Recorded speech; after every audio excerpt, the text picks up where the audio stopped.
Buenos días, jóvenes. Vamos a continuar con nuestro análisis de las mezclas no reactivas. En la clase anterior habíamos definido el cambio de volumen por el mezclado y vamos a repasar ese concepto y a extenderlo a otras propiedades.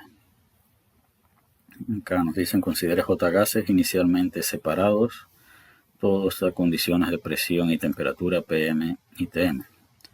Los gases se mezclan y la mezcla es llevada a las condiciones PM y TM. Bien, vamos a suponer que ese J es 2, como se indica en la figura, así que acá está separados y acá están juntos.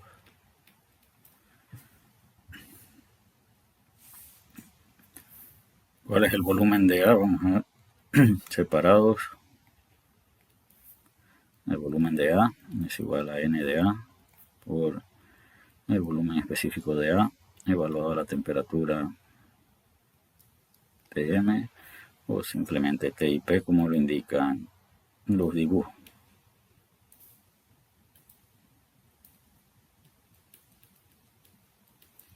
El volumen de B es igual al número de moles de B por el volumen específico de B evaluado a la temperatura T y P. El volumen de A más el volumen de B, todavía separado, sería igual a N de A por el volumen específico de A T y P, más el número de moles de B por el volumen específico de B por evaluado a T y P. Ahora juntos diríamos que V de A más B o V de la mezcla A y B va a ser igual a el número de moles de A por el volumen molar parcial de A evaluado a T y P más el número de moles de B por el volumen molar parcial de T y P. ¿Cómo comparamos las características juntos con las características separados?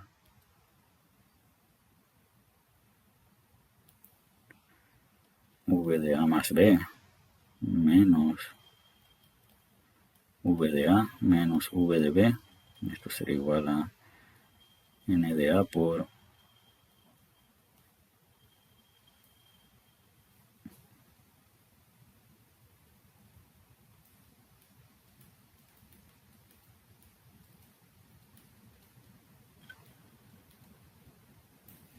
sería igual a esto. Agrupando, esto es lo que conocemos como el delta V de mezclado que ya definíamos en la clase anterior. Agrupando,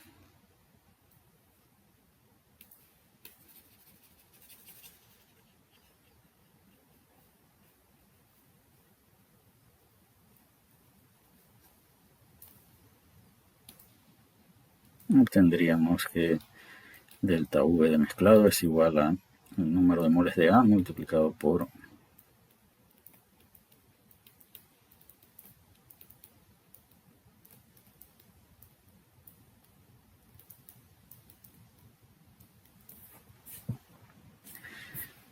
en general para una mezcla de más componentes. Esto es la sumatoria del número de moles de cada componente multiplicado por la diferencia entre el volumen molar parcial y el volumen de sustancia pura de esa sustancia, y que deben tener en común estas dos, deben ser evaluadas a las mismas condiciones de temperatura y presión. Habíamos indicado que era posible que estas dos cosas fueran diferentes. Si esas dos cosas son diferentes, quiere decir que el volumen de esta mezcla va a ser diferente a la sumatoria de estos dos volúmenes que ocupaban por separado esta sustancia.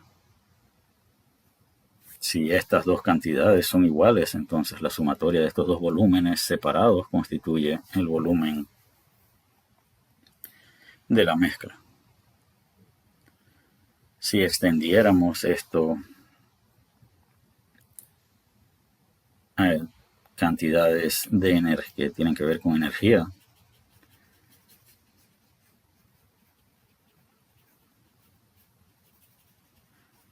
¿cuánta energía o cuál es la entalpía de A antes de ser mezclado?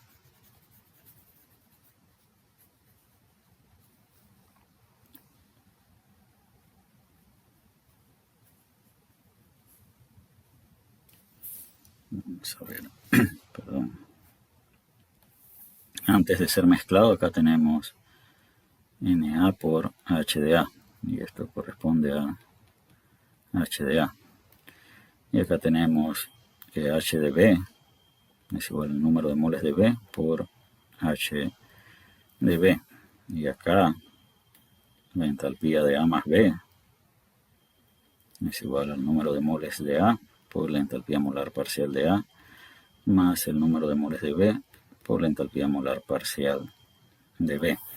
Y podemos definir un delta H de mezclado como el número de moles de A por la entalpía molar parcial de A menos H de A más el número de moles de B por la entalpía molar parcial de B menos la entalpía de B antes de la mezcla, pero evaluados a la misma temperatura y presión. En forma general, el delta H de mezclado es igual a la sumatoria del número de moles de cada componente multiplicado por la diferencia entre la entalpía molar parcial de ese componente dentro de la mezcla menos la entalpía de sustancia pura de esa mezcla. Quizás esta es la propiedad más adecuada para ilustrar estos efectos de mezclado. Es conocido por todos que en ocasiones es necesario agregar energía para poder mezclar sustancias. Por ejemplo, vamos a suponer que acá tenemos una taza de café y acá tenemos un grano de azúcar. ¿Qué pasa si agregamos ese grano de azúcar a la taza de café? Y vamos a suponer que tanto el azúcar como el café están a la misma temperatura. Es posible que ese grano de azúcar, sin que nosotros hagamos mucho esfuerzo, se disuelva en el café. Pero ¿qué ocurre si agregamos una cucharada de azúcar a esa taza de café?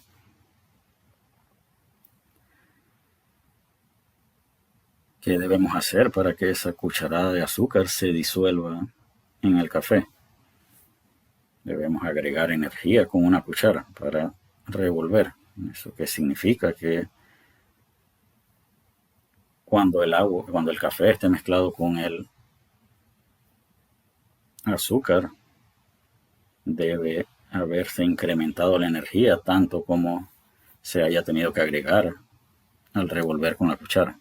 Es decir, en ese caso, la H de la mezcla sería mayor a la sumatoria de H de café más H de azúcar.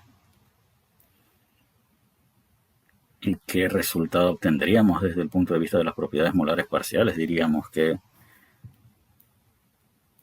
la entalpía molar parcial de cada componente sería diferente a su entalpía antes de ser mezclado.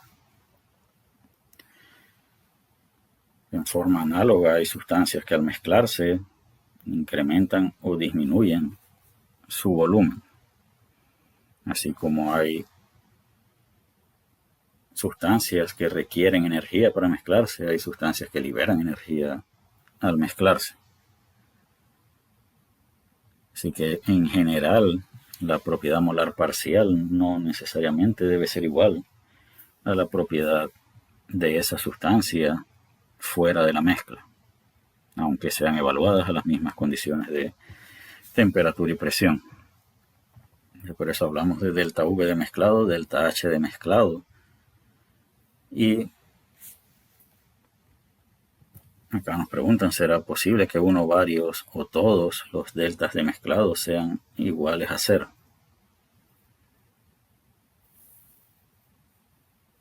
Varios sí, todos no.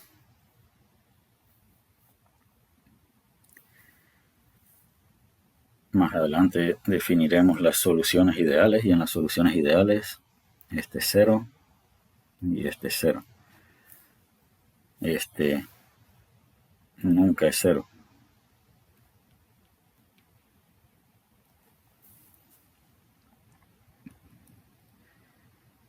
Vamos a explicar por qué el delta S de mezclado nunca es 0. Entonces vamos a ver cuánto sería S de A, será igual a N de A por S de A. Y esto es S de B.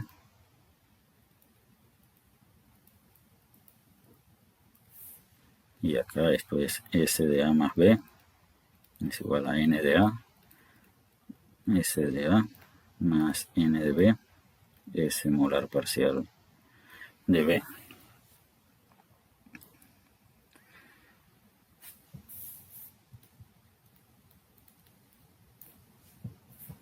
Si tuviéramos que clasificar al proceso de mezclado de A y B como reversible o irreversible, ¿qué dirían los estudiantes? ¿O qué pensarían ustedes de un proceso de mezclado? Si mezclamos café con azúcar,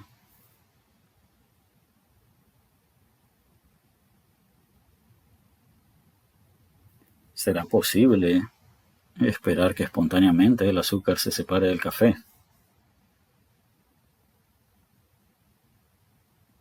No, ¿verdad? Así que los procesos de mezclado en general son irreversibles. ¿Eso qué significa? Que debe haber generación de entropía al pasar de aquí a acá. Así que eso significa que S de A más B siempre debe ser mayor a la sumatoria de S de A más S de B por efectos de las irreversibilidades.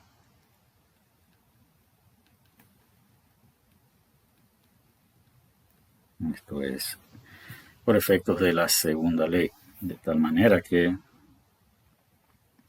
el delta S de mezclado está definido de esta manera, pero esto siempre tiene que ser mayor que cero. Eso significa que la entropía molar parcial de cada componente siempre debe ser mayor a la entropía específica que tenía esa sustancia antes de ser mezclado. Y esto siempre va a ocurrir. Así que repito, la entropía molar parcial siempre es diferente a la entropía específica de sustancia pura.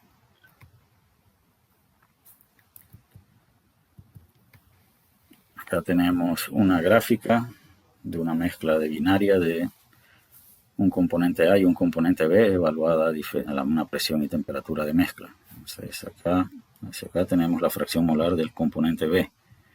Cuando la fracción molar del componente B es 0, solo se cuenta con A, y acá solo se cuenta con B. Así que si esto representa el volumen específico en este punto, Y de A es 0. Así que esto representa el volumen específico de la sustancia B como sustancia pura. Y en este punto tenemos el volumen específico de A como sustancia pura, pues en este punto Y de B es 0.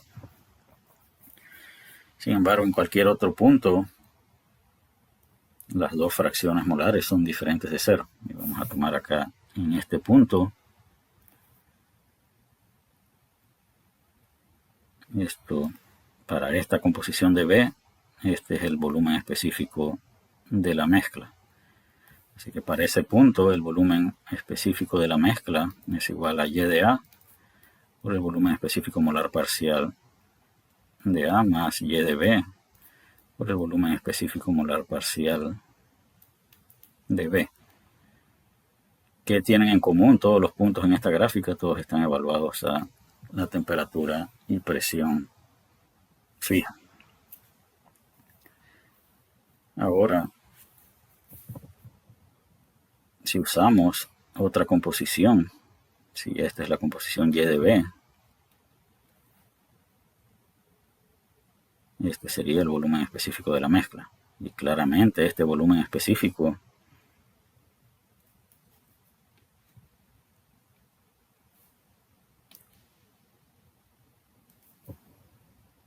este sería un volumen específico de la mezcla para esta otra composición. Pero estas dos mezclas tienen volúmenes específicos de mezcla diferentes, pero están a la misma presión y temperatura. Entonces, ¿qué cambia? Definitivamente cambian estas composiciones y podríamos pensar que eso es la única causa de esa mezcla o de esa diferencia en el volumen específico. ¿A qué me refiero con eso? El volumen de la mezcla puede ser definido como 1 menos Y de B por el volumen molar parcial de A más Y de B por el volumen específico molar parcial de B. De tal manera que el volumen de la mezcla es igual al volumen específico molar parcial de A más Y de B por la diferencia entre el volumen específico molar parcial de B menos el volumen específico molar parcial de A.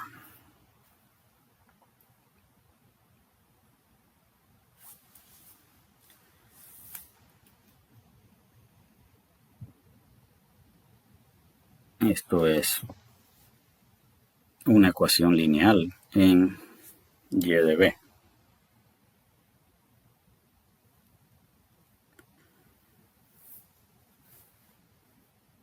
Claramente, de acuerdo a esta ecuación, el volumen específico de la mezcla es función de la fracción molar de B. Sin embargo,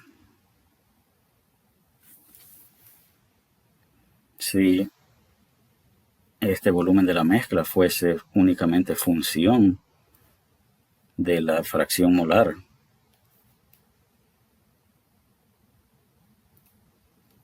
vamos a suponer por un momento, acá hemos visto que el volumen específico de esta mezcla es diferente al volumen específico de esta otra mezcla. Y todavía no sabemos muy bien por qué ocurren esas diferencias, así que vamos a suponer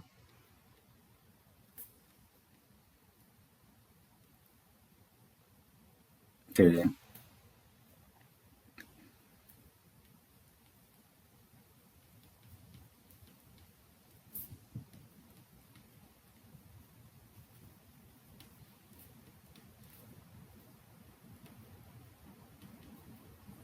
vamos a suponer que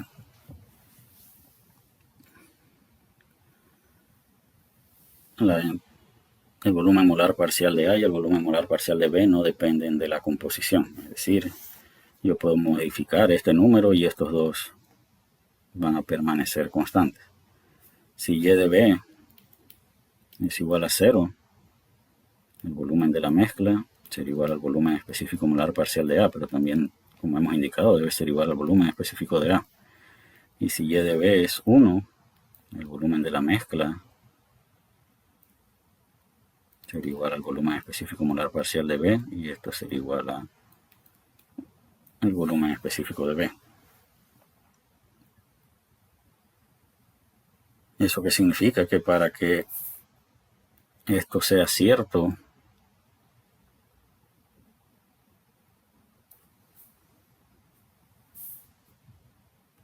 el volumen específico molar parcial de A tiene que ser igual al volumen específico de A. y el volumen molar parcial de B tiene que ser igual al volumen específico de B, como si existiera solo. Eso es una posibilidad. Sin embargo, si ese fuese el caso en esta figura,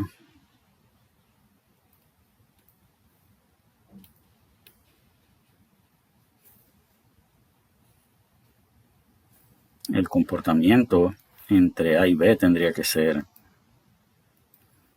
lineal. El cambio de aquí a acá tendría que ser una línea recta.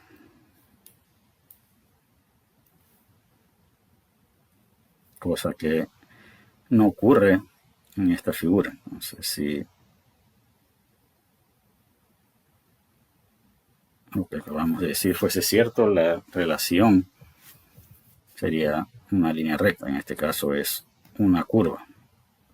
Entonces, ¿cómo obtenemos a partir de esta curva el volumen específico molar parcial de cada uno de los componentes? Tendríamos que trazar una tangente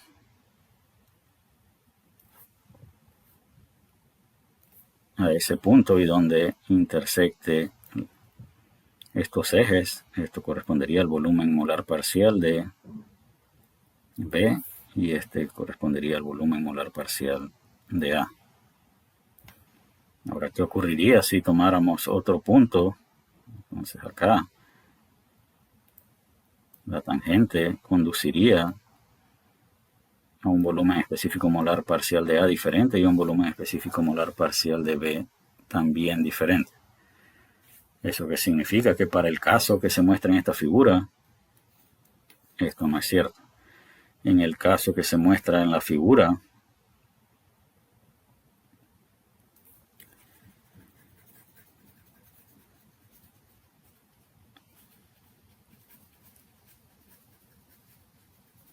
esta ecuación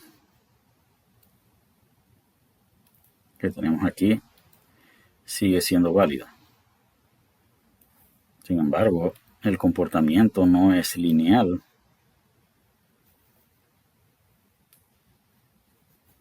Y hemos dicho entonces, o eso nos lleva a concluir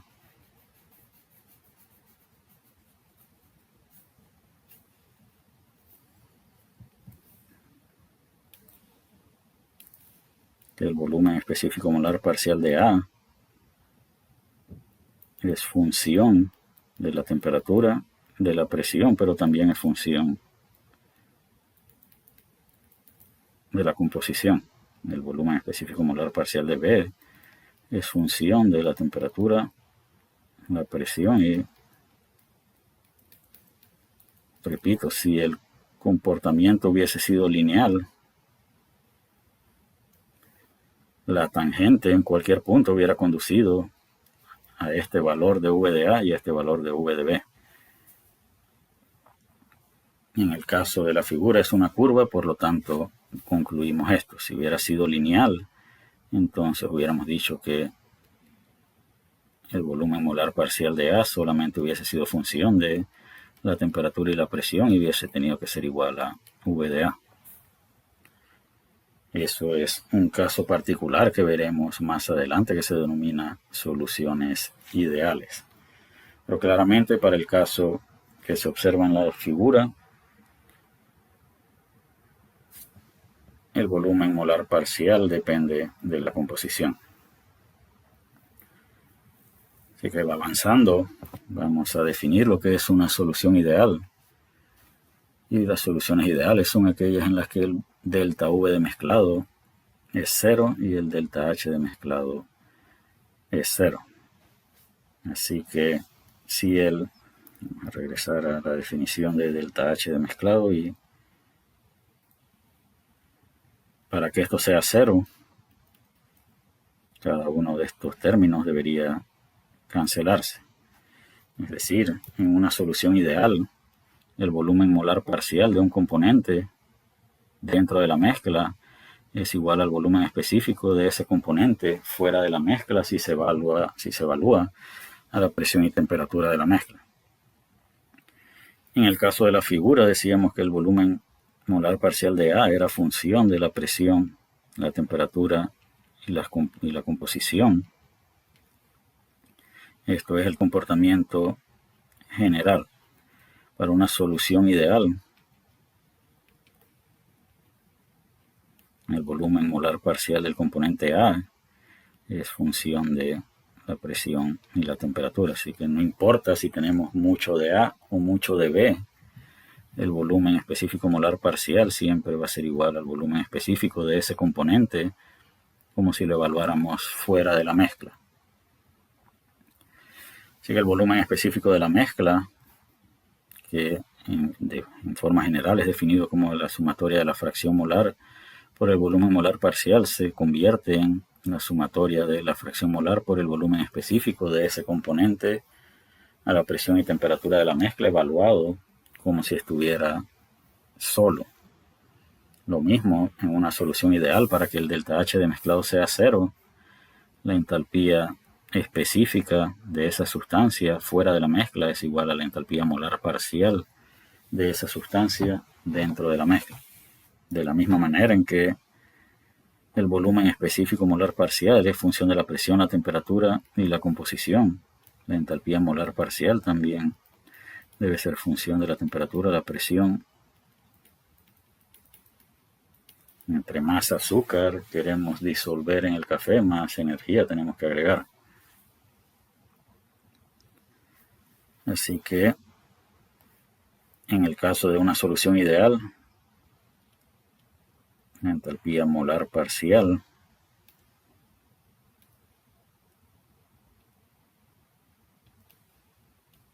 del componente I solamente es función de la temperatura y la presión, sin importar cuánto de A y cuánto de B y de X componente tengamos. Y esto, afortunadamente, es el comportamiento que muestran las mezclas de gases ideales.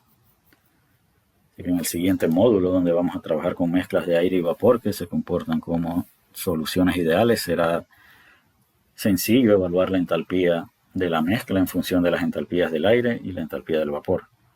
O en el módulo 6, cuando lleguemos a mezclas reactivas, donde los productos de la combustión tengamos agua, dióxido de carbono, nitrógeno, oxígeno y otras posibles componentes, podremos evaluar las propiedades de esa mezcla de todos estos componentes en función de las propiedades individuales de cada uno de ellos. Esa es la ventaja de las soluciones ideales. Esto es muy importante que los estudiantes lo reconozcan para las soluciones ideales.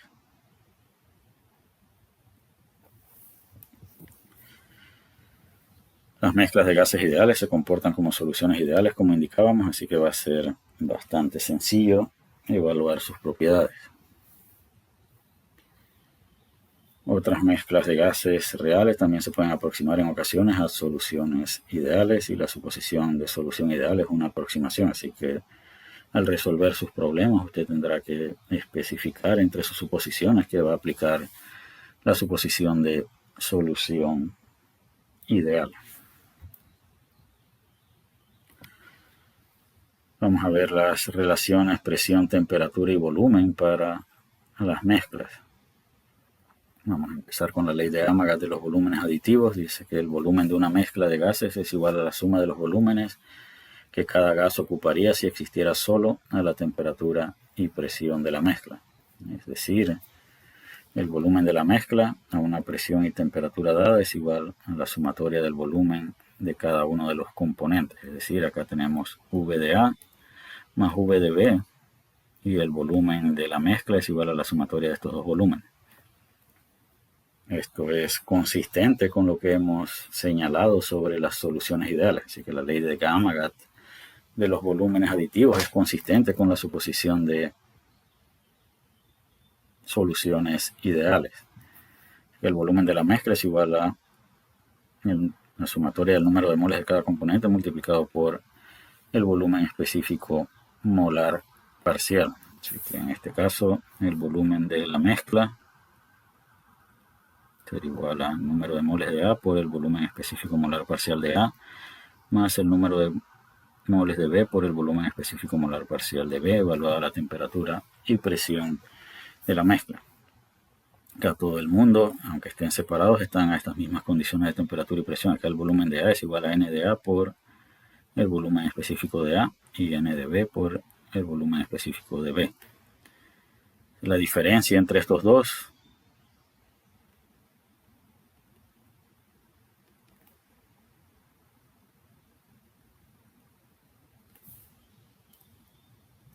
es el delta V de mezclado.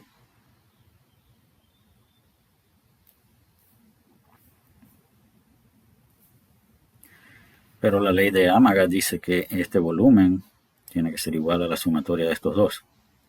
Es decir, al restar esto menos esto, eso debe ser igual a 0. ¿Y cuál es la única manera de que eso ocurra?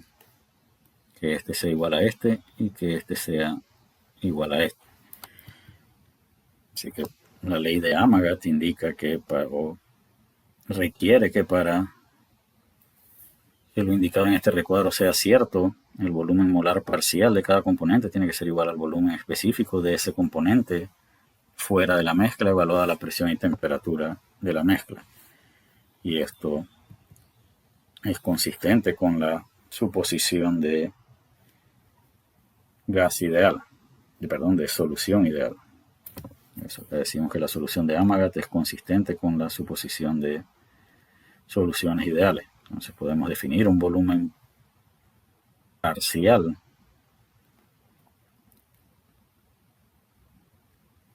como YI por el volumen de la mezcla. Esos serían los volúmenes parciales. Vamos a concluir aquí esta clase y en la siguiente clase veremos la ley de las presiones aditivas o ley de Dalton que el estudiante debe recordar de sus cursos de química. Por lo pronto hemos definido solución ideal y la ley de Amagat. Y hemos dicho que estas dos, o que la suposición de solución ideal conduce a el caso donde la ley de Amagat es válida. Cuando lleguemos a la ley de Dalton de las presiones aditivas, veremos que la ley de Dalton de las presiones aditivas es consistente con la suposición de solución ideal en casos limitados. Eso lo veremos en la próxima clase. Hasta la próxima.